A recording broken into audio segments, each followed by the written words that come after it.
Chegamos no idealismo alemão. Filósofos que vão partir do idealismo transcendental kantiano para pensar a liberdade, para pensar a possibilidade do conhecimento para além dos limites kantianos e reabilitar a metafísica. Então, Fichte vai ficar famoso com a sua obra Fundamentação para a Doutrina da Ciência, de 1794, e a doutrina da ciência vai ser a sua grande ideia. Vai ser a sua tentativa de formular um sistema que abarque a natureza da realidade e a realização da liberdade. Todos esses filósofos desse período vão estar muito preocupados com a liberdade, porque era o grande tema do momento, sobretudo pela Revolução Francesa e pelo Iluminismo. Então, Fichte vai rejeitar a dicotomia kantiana entre a coisa em si e o fenômeno, de que tem limites para o nosso conhecimento, a gente não tem acesso à coisa em si. Fichte vai formular a realidade de uma maneira diferente. Ele não vai pensar em um sujeito transcendental, como Kant. Ele vai pensar em um sujeito ativo, que posiciona o mundo a partir da sua atividade consciente. Então, para o Fichte, imagina um grande círculo, que é a realidade, é o eu puro, ou o eu absoluto, o Ich. E dentro desse eu puro, existe um eu sujeito e um não eu objeto. Ou, se você quiser, ser humano e natureza, espírito e matéria, tá? E a maneira de se realizar a liberdade, a maneira do eu absoluto colocar a si mesmo, pensar, é através desse choque com o não eu, com aquilo que é matéria, com aquilo que não é espiritualizado na realidade, que é o eu absoluto. Então, o conhecimento é produzido por nós. Nós posicionamos a realidade através da atividade consciente. Esse pensamento se torna mais palatável quando você se dá conta de que o ser humano é a única coisa dentro da natureza capaz do pensamento abstrato.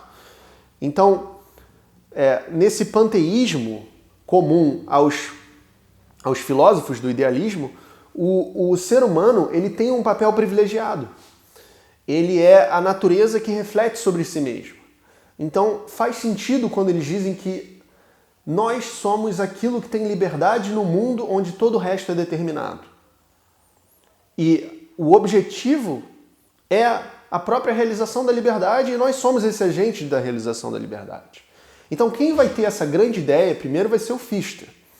Depois o Schelling e o Hegel vão formular as suas maneiras diferentes e vão receber muito crédito. Por outro lado, a filosofia do Fichte tem uma dimensão muito problemática quando ele coloca que nós devemos subjugar toda a matéria em função da liberdade, em função do ser humano.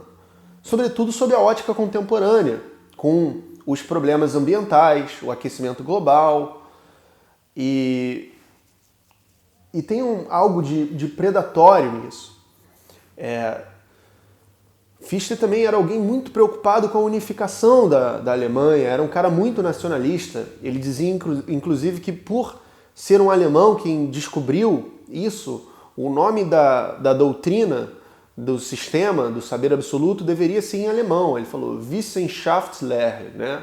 Que é a doutrina da ciência. Então, ele era um cara muito preocupado com a unificação da Alemanha, que só ia acontecer mais tarde com Bismarck, e foi alguém muito preocupado com a ideia da liberdade. Ele vai ser professor na Universidade de Jena, onde ele vai substituir o Reinhold, que também era outro idealista, e ele vai ter trocas também com Friedrich Schiller, o poeta, dramaturgo, historiador e filósofo, que foi assunto da minha dissertação de mestrado, quem ele vai ver como um colaborador. Depois o Schiller também, influenciado pelo Fichte, vai desenvolver o seu próprio sistema com uma abordagem estética e vai ter uma polêmica entre os dois. O Fichte acreditava num só impulso, um impulso prático que diz respeito a esse impulso de uma síntese desse embate entre o eu e o não eu, no seio do eu absoluto, que move o conhecimento e a experiência adiante. No caso do Schiller, ele vai falar de mais de um impulso. E o Fichte vai achar isso um absurdo, o Schiller vai achar o outro um absurdo, e enfim. Depois vai vir o Schelling, o Hegel, com suas ideias diferentes também. Mas, então, para o Fichte, a noção do eu puro ou do eu absoluto é a fonte de toda atividade e consciência. Esse eu absoluto, é importante dizer, não é uma atividade, não é um sujeito particular como Mateus ou o próprio Fichte ou você, é a própria realidade. Tá? E não é que nós somos sujeitos, nós não temos, né, a liberdade, é a liberdade que nos tem. Nós somos parte de um sistema, nós somos a parte consciente de um sistema. Ele considera que a liberdade é a capacidade do eu absoluto de se autodeterminar, de agir de acordo com a sua vontade racional. A liberdade não é uma escolha arbitrária, mas sim a expressão do seu próprio ser fundamental. A vida moral é a superação de obstáculos e ela não pode parar. Ela deve continuar. Ela não pode parar nas contemplações metafísicas, por exemplo, para ficar investigando. Então o Fichte está mais preocupado com a razão prática, com agir. E ele vai dizer que a doutrina da ciência é inteira uma obra sobre a realização da liberdade. Ele afirma que o eu põe a si mesmo como determinado pelo não eu, como nós vimos.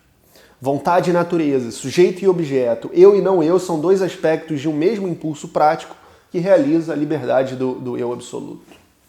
Então, vamos ler uma citação de um dos textos do Fichte sobre a doutrina da ciência.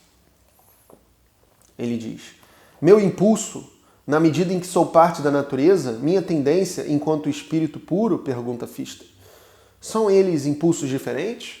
E ele responde: não, sob o ponto de vista transcendental, ambos são um e o mesmo impulso original, que é a minha natureza essencial. Só que esse impulso é visto de dois lados diferentes.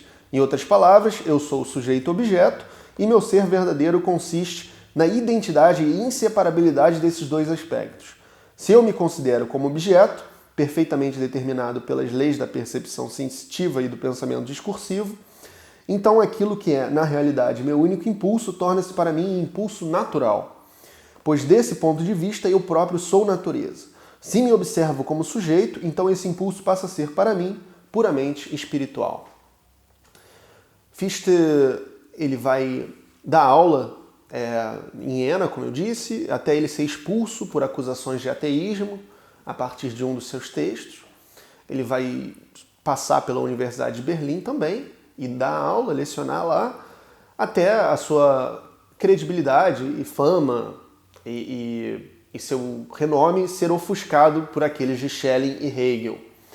E ele cair numa espécie de ostracismo, de pouca atenção nos seus anos finais de atividade. Fichte busca estabelecer uma base sólida para o conhecimento e a ética através de um sistema filosófico construído sobre a ideia de um sujeito consciente ativo. Esse é o projeto da doutrina da ciência. A doutrina da ciência de Fichte será o grande tema de seus diversos trabalhos, que era uma tentativa de criar um sistema filosófico abrangente que respondesse a questões fundamentais sobre a natureza da realidade, a liberdade e a moralidade. Enquanto Kant havia estabelecido limites rigorosos para a especulação metafísica sobre a coisa em si, como nós vimos, Fichte procurou reestruturar a metafísica em termos de subjetividade ativa, evitando algumas das críticas de Kant. Fichte desenvolveu um idealismo subjetivo que difere do idealismo transcendental kantiano. Enquanto Kant afirmava que o conhecimento é uma síntese entre a contribuição ativa do sujeito e os dados sensoriais passivos, com aquele entrecruzamento do sintético a priori, né? A priori vem da mente, das nossas faculdades mentais, e o sintético vem da experiência, então vem das impressões sensoriais, e nesse entrecruzamento, para o Kant, o conhecimento seria possível. Para Fichte vai ser diferente. Para Fichte, a atividade do sujeito é a única base do conhecimento. Fichte leva essa ideia adiante ao afirmar que a consciência é a fonte primordial de toda a realidade. Para ele, a realidade é um produto da atividade do sujeito consciente que posiciona o mundo através de sua própria atividade cognitiva. Ele afirmou que a gente não pode separar o sujeito do objeto, porque a consciência é responsável por moldar e posicionar a realidade.